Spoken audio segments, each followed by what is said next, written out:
Hey everyone, it's Sal here again, and there's one thing I really wanted to do to post up, and that is I recently got into vinyl these past few months, just actually almost a year, but I mean, it was a year ago that I did post an unboxing video regarding my Audio-Technica turntable here. This is the AT-LP60 stereo turntable. All right, and this is what I've had for a year, but it wasn't until probably the early fall that I actually started collecting my vinyl records. All right, and what I wanted to do is just show you, the beginner's guide on getting into vinyl. The items you need. For beginner's guide, this is going to be a very inexpensive, at least in my opinion, an inexpensive way to get into vinyl. I mean, it won't cost you a lot of money, so you know what, I can try it out and then think about it. If you like the sound, you like the effort you put in, and then you can upgrade later on down the road once you become more savvy and sophisticated with your vinyl collection.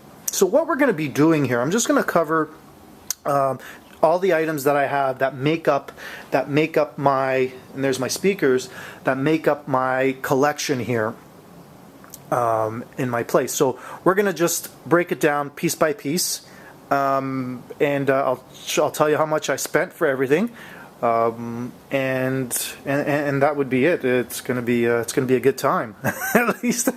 at least I hope it'll be a good time. In terms of my vinyl record collection, this is something that I'd like to go into separately. I do have quite a bit that I've collected over the past few months. These are all reissues, which is kind of nice because everything is coming out now in either 180 gram vinyl, which is a lot thicker, more sturdier, or, and this is the only one in my collection, this Rush 2112 reissue is 200 gram vinyl. All right, so manufacturers are coming back, they're remastering the tapes, they're pressing them onto thicker, better thicker vinyl, and hopefully they last a lot longer in your collection, for those that are very serious about getting into vinyl collecting, right? So we're gonna now break it down piece by piece, starting with the turntable and then moving on to my other components: preamp, amplifier, and then speakers. Which I won't go too much into the speakers because these are existing speakers that I've had from an older bookshelf system, and again, this is just a low-cost way. I just reused my speakers for this project here that I've been putting together. Okay, so let's start off with my lovely little turntable here. So this turntable was purchased off of Amazon. The only thing I had to put together on it was the actual turntable and the belt underneath the album here. Okay, very easy to assemble. That was pretty much it. Other than that, it's an automatic system where you just hit the start button and the needle will move right to the first position there and start playing back. Okay, it has a stop button, and then it's got here up and down. So in the middle of playing, for me, the way I use it, if I gotta walk away and I know I'm coming back, I'll just tap that button there, and the needle will lift up. And when I come back, I just hit the button again. The needle will drop, and it continues on just right where I've left, pretty much right where I left off.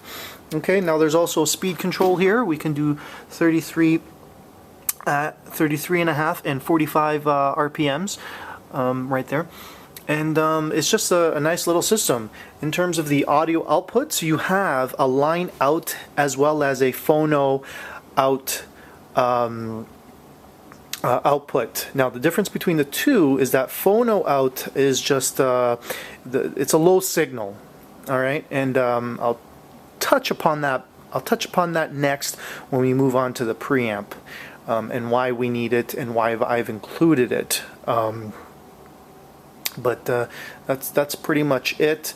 And you can also adjust your sizes of albums here. You can't see it in the light, but we do have the 12-inch and 7-inch, and I guess if you need to do a 10-inch You may just have to move the needle manually onto the record.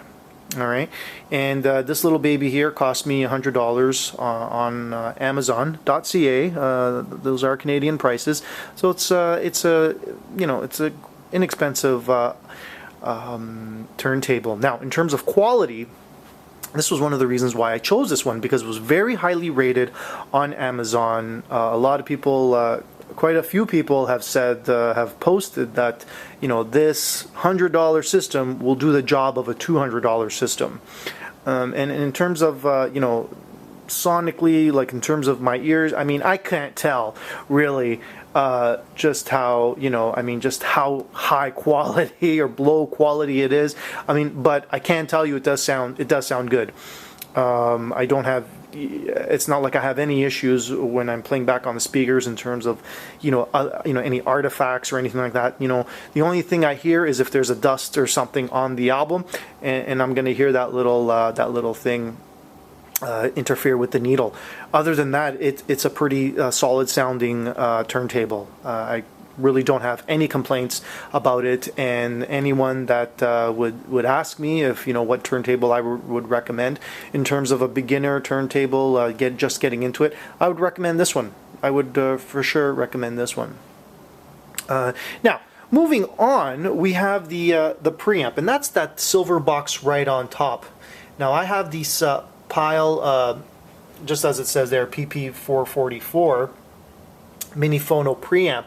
Now, the reason why I have a preamp included, and the whole function of a preamp is to bring the phono signal sound level, bring the levels up, and it has to do with something called the RIAA equalization curve. It just has to do with the way the music is, the way the signal is on the vinyl.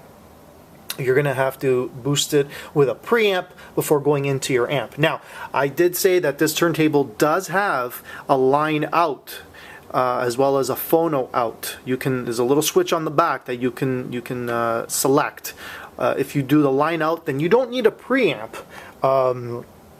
But I have it here included because having it separate from the internal preamp of the turntable might have some gain, and plus this was quite inexpensive. It was, I believe, just above the $20 range, this mini phono preamp. So it's not really that pricey. So I included it because I wanted to keep it separate, to see if I can get any additional gain out of it.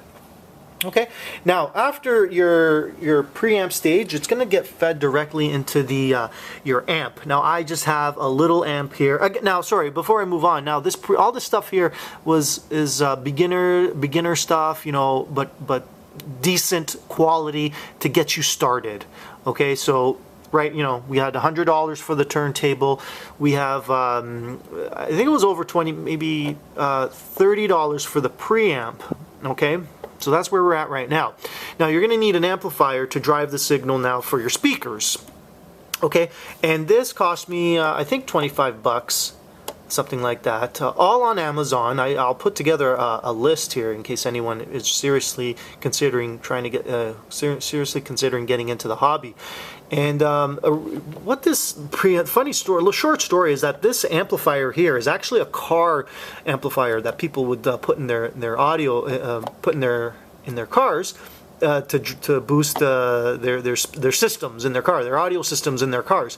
So what this Lepai, this Chinese company, has done, they've started selling these with the AC power adapter, so you can use it in your house.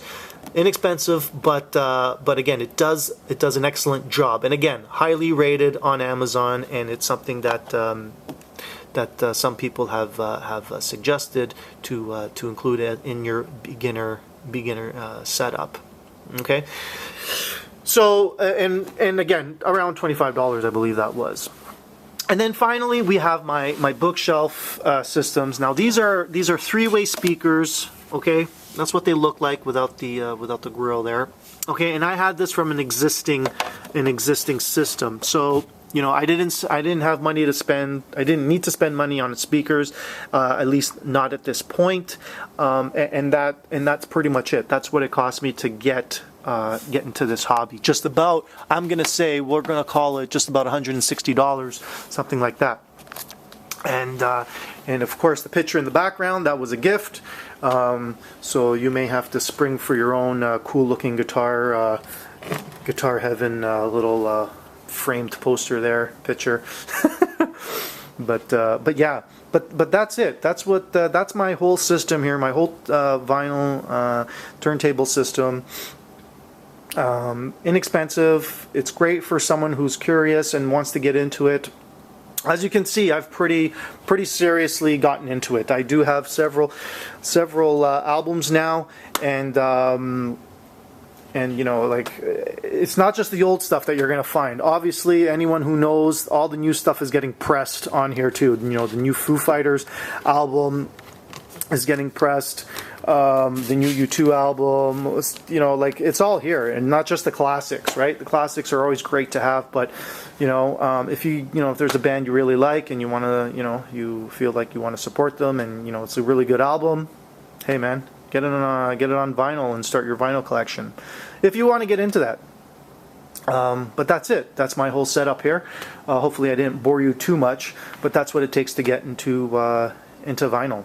So I'll be posting some extra videos on my actual vinyl collection, just to show you what I got, and you know, just to share with you how I find the pressing, the actual vinyl pressing quality on that. So you know, that's a couple other things that I got planned for the future.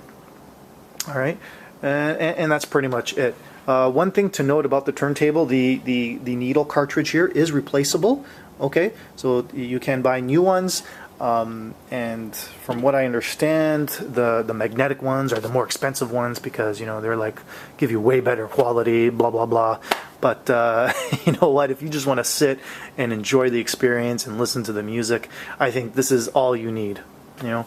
Anyways, thank you for watching. If you like this video and you look forward to some more stuff on vinyl, please subscribe to my channel. I do want to share what I got in my collection. Probably good information for anyone who's interested in picking up an album or considering getting into vinyl. But that's all for now, and we'll see you next time. Ciao for now.